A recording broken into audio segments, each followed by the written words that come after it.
Restoration is a perfectly valid school of magic, and don't let anyone tell you otherwise. It's a great tool to use to fend off the undead, and to keep you and your team alive. The defensive spells in this school focus on the sustainability of life, while the more offensive spells harness the power of Meridia to cleanse Skyrim of those who have returned from the land of the dead.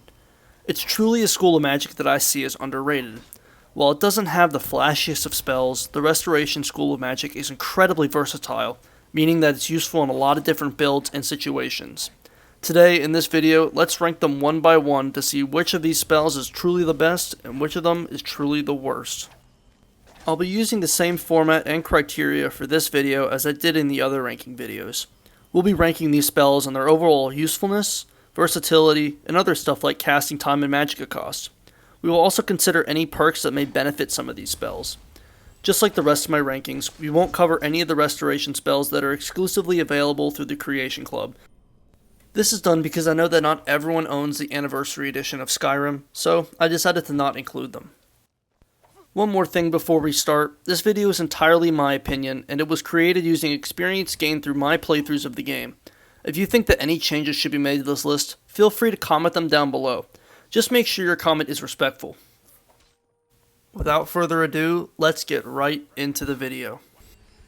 Sitting at number 23, we have Necromantic Healing.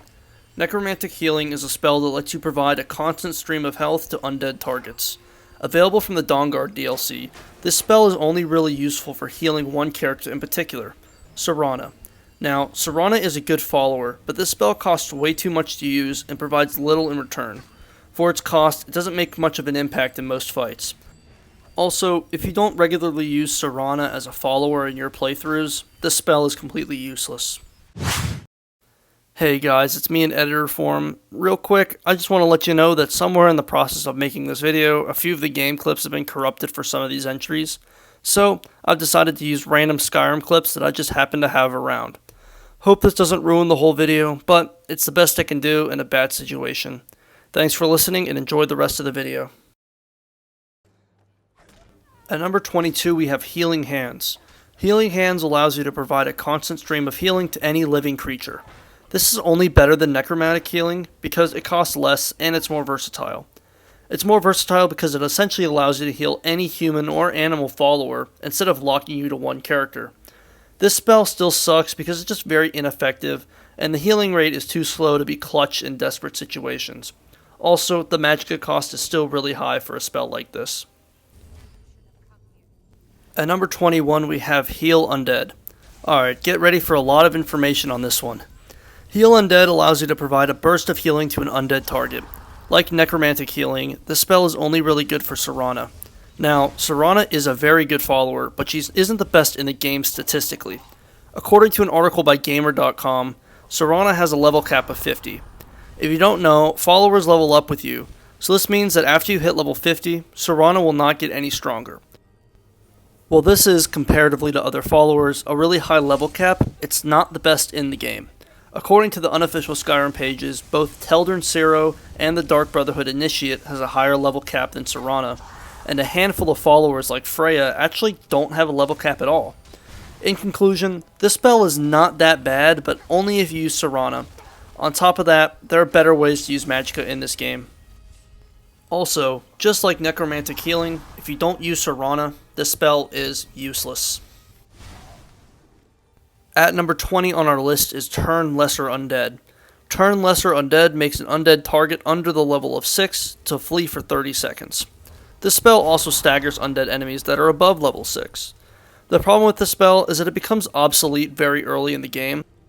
After level 6, the spell is practically useless. You could argue that the stagger is nice, however, it's not worth the high magicka cost just to stagger an enemy. At number 19, we have Turn Undead. Turn Undead does the exact same thing as Turn Lesser Undead, but it just works on enemies up to level 13 instead of level 6. Level 13 is still a very early part of the game, so this spell still has the problem of becoming obsolete. This spell also staggers higher level enemies, but it isn't really worth the high magicka cost. Coming into our number 18 spot, we have Repel Lesser Undead. Repel Lesser Undead causes all affected undead enemies up to level 8 to flee. What makes it better than the Turn Undead variants of the spell is that it's an area of effect spell rather than a single target spell. However, the range is reduced tremendously. This allows the Dragonborn to train up undead targets like it's COD zombies or something, and then affect them all at once with one cast of the spell. However, this spell is still held back by its incredibly low level cap, and not really worth using anywhere after level 8. Sitting at number 17 we have Heal Other. Heal Other provides a burst of healing to any living target when casted. It's a quick way to heal up an ally or follower if you have some magicka to spare. This spell also does a great job at keeping any allies alive during a quest. For example, if you want to keep Malborn alive during the Diplomatic Immunity quest, Heal Other makes that very possible.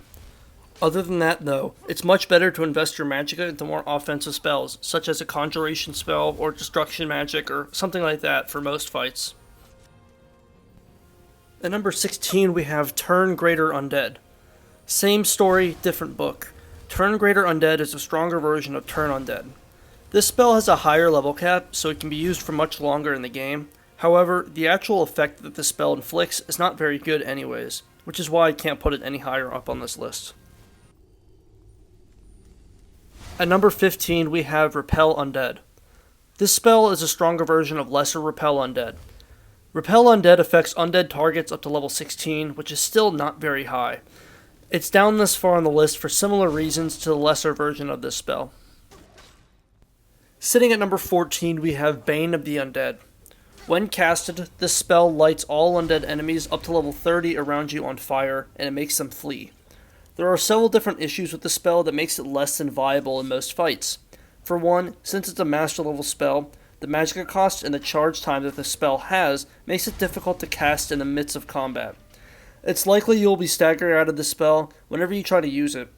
Secondly, the level cap is very low for a master level spell. It will probably be nearing, if not over, the level 30 cap by the time you unlock this spell.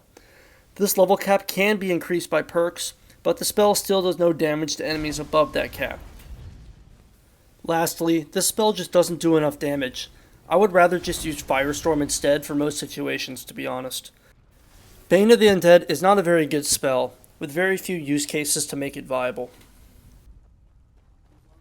Sitting at number 13 we have Poison Rune.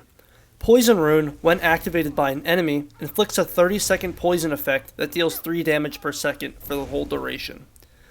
When we add it up, this Poison Rune deals a total of 90 damage over a 30-second duration.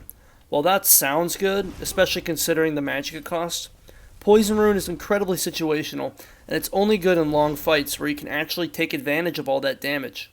It also works slowly, and a lot of enemies in this game have some kind of poison resistance. It really surprises me that this Poison Rune spell is a restoration spell, considering that every undead enemy, including Draugr and vampires, have a sizable amount of poison resistance, and the whole offensive side of this school of magic is focused at defeating the undead. That just kinda confuses me. Sitting at number 12 we have Circle of Protection. This spell spawns a circle of energy around the caster. When an undead enemy at or under the level of 20 runs into it, they will flee.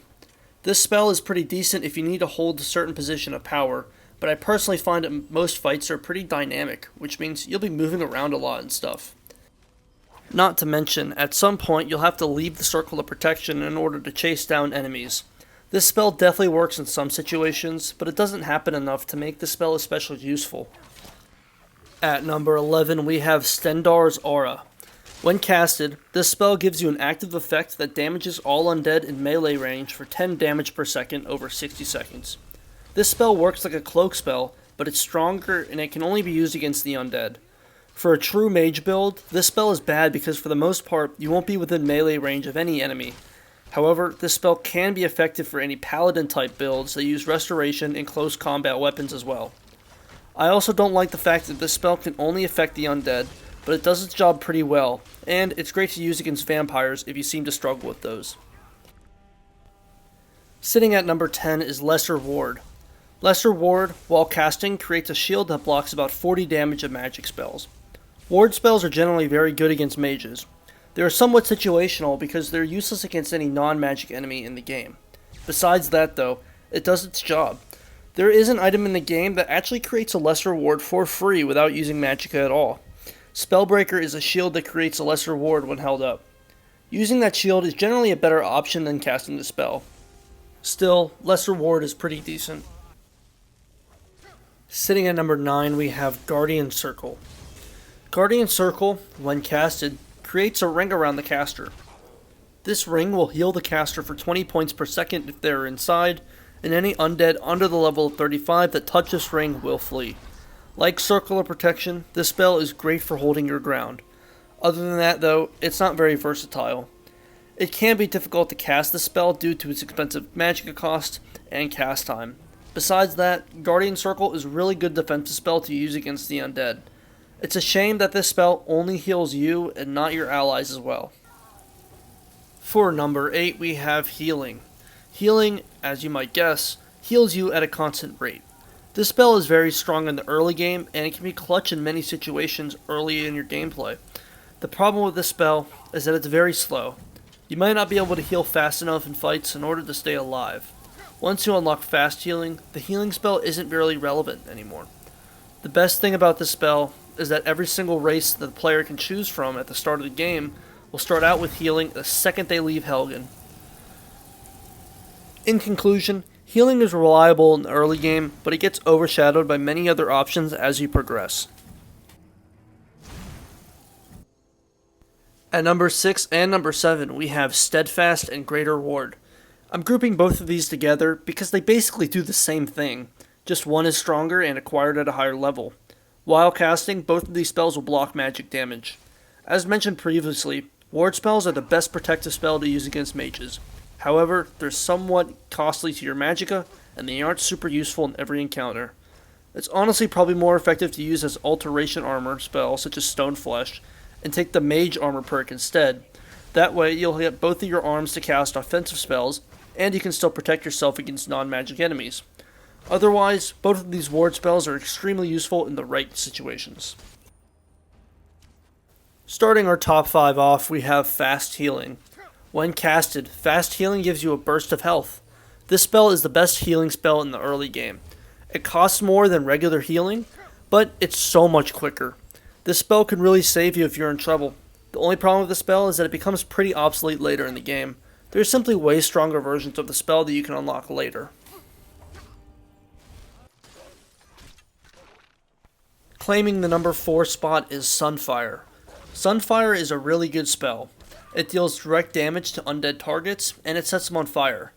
Sunfire is a great and reliable spell to use. It does a great amount of damage, and it's way more cost efficient than other offensive spells. It costs half as much as Firebolt, and it does the same amount of damage. It only works against undead enemies though, which really limits the versatility of the spell, but it's a great option for those struggling to deal with the undead. Vampire's Bane causes an explosion around the caster that damages all undead targets. This spell is perfect for dealing with large groups of undead. Its magicka cost is incredibly low, and it does just as much damage as a fireball spell. This spell is also perfect for dealing with lots of enemies because it hits everyone around you. Unfortunately, it suffers the same downside as Sunfire, being that it only works on undead, which definitely knocks it down a few levels on this list. It's still a very good spell though. Sitting at number 2 is Closed Wounds. Closed Wounds is a stronger variant of Fast Healing. It's really good because it actually heals enough health to come in clutch in many situations. It does cost a lot of magicka, but it's a really good spell for the level you can get it at. At number 1, we have Grand Healing. Grand Healing heals you and anyone around you for a lot of health. This spell is the ultimate support tool. It's great for quickly healing any allies and followers around you, while also keeping you alive. It's a bit costly, but it can absolutely change the tide of battle with one cast. It isn't as effective if you don't bring followers around, but Grand Healing is a great tool for keeping an entire squadron of allied soldiers in the fight. Before making this video, I really didn't invest too much into the Restoration School of Magic. I've always felt that it was just a way better idea to use your magic on offensive spells rather than just healing yourself. It turns out I was completely wrong. This School of Magic is really good, and I hope that this video encouraged you to give some of these restoration spells a shot in your future playthroughs. I really want to give a huge thank you for watching the entire video. If you've enjoyed or perhaps learned anything in this video, then a like or subscribe would be greatly appreciated. That's all from me. Thanks for watching and have a great rest of your day.